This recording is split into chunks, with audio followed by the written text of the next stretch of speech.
Last week, I told my parents I wanted to be an actor. Now, I majored in chemistry. I was to become a chemist, I guess. But then I auditioned for the school play to get me out of the lab where I've been spending way too many hours, and I got a part. Not a part. The lead.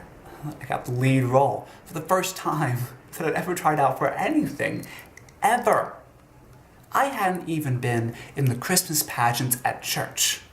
Not even as a baby. My mother had been cast as Mary. And she could have used me as one of the reasons she got the part. She had the baby. But instead she used some old doll, much to the dismay of the other women who hadn't been cast. Not even in school, or even if you were tone deaf. They put you in the chorus in the musical figuring that no matter how bad you were, all the other good voices would just drown you out. But not even then. Not the director. He works in the theater department. He said I was a natural. And he got a lot of flack from all the students who were studying acting. But he said that the moment I stood on stage, he knew he'd found his lead. And you know what? It felt right. It felt natural. It felt comfortable. It felt like home. Like a piece of myself I've been missing was suddenly snapped into place. Like a puzzle. The picture was complete. All there.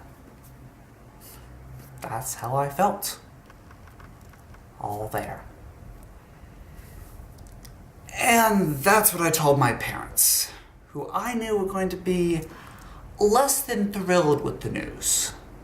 But what gave me the, I don't want to say courage, but the nerve was Denise, who lives in my hall, and last year, when we were freshmen, was Dennis, but has since been transitioning to becoming a woman.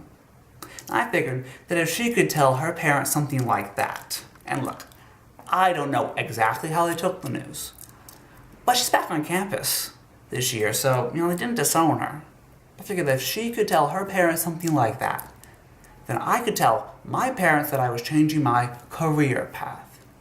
And I use that phrase, career path. So it would sound real and official, like I'd taken some sort of very expensive test that they'd paid for, and this was the career that best suited me, so I had to do it because it was my career path. And now it's scientifically proven by that test that they had paid for, or like something like a guidance council would say, so it had someone else's seal of approval. And plus, path sounds like there's a direction, that there is a destination that will be reached. I won't just be wandering around aimlessly, I'll have a direction. Plus, I'll still be Robert. I won't be becoming Roberta. Though, if I was becoming a woman, I wouldn't use that as my name. No offense to any Robertas. Just, I would like something more feminine. Denise is different than Dennis. It's like a tip of the hat to Dennis, but Denise is a woman's name. It's not a deviation of Dennis. And maybe it is. But it doesn't sound like that to me. And I like something like... See, the problem with Roberta is that Roberta sounds like the name that parents would give a girl if they really wanted a boy. No, I would want something like Madeline or Margaret. Peggy. Not that I'm planning on becoming a woman. Becoming an actor almost killed them. They just had visions of me in a lab coat somewhere working on experiments 5 days a week or 6, depending on the project and when the results were needed. There's a family waiting for me at home. And now, they had a future that they couldn't envision. And, well, neither could I. And that was scary. Exciting. And mostly thrilling. Well, maybe they couldn't envision the future. They just didn't like the future they were envisioning. One with me sharing an apartment, a house with a team of roommates, all of us to make rent, waiting on endless tables, or waiting behind a bar, or behind a counter, waiting.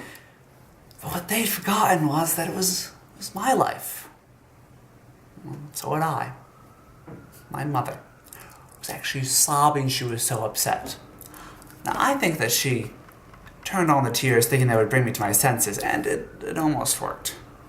But then I thought about Dennis telling his parents I'll be coming to Nice, and I bucked up. And plus I thought, if she's crying now, how would she be reacting if I was calling to tell her I was dying of a terminal disease? That's not what this call was about. So, I said my say, I gave them my dates, and I reminded them that I had not gotten a part, but I gotten the lead role. The lead. The very, very lead role. The starring part. For the first time. For the very, very first time that I ever tried out for anything, I reminded them.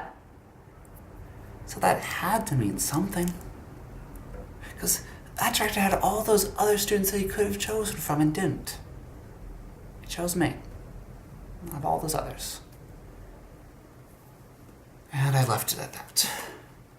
I hung up the phone, walked down the hall, and knocked on Denise's door. And I told her what I had done and how I wouldn't have done it without her as an example.